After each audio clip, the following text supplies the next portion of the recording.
More than 24 arrests in a ring that sold fake nursing diplomas nationwide.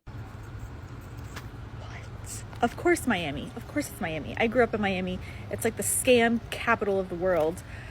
But I think there's more to this story, because how did they pass the NCLEX? How did that many people not go to nursing school and still pass the NCLEX?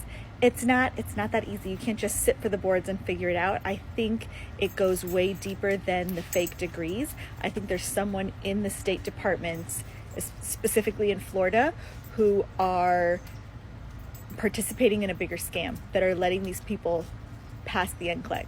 And this is absolutely criminal.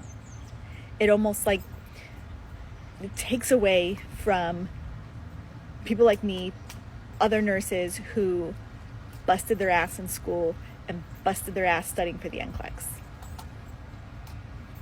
I think there's so much more that we're going to learn about this. I might keep you updated because I'm super interested. So maybe I'll share it with you. But what do you guys think? I think it's more than just the fake degree.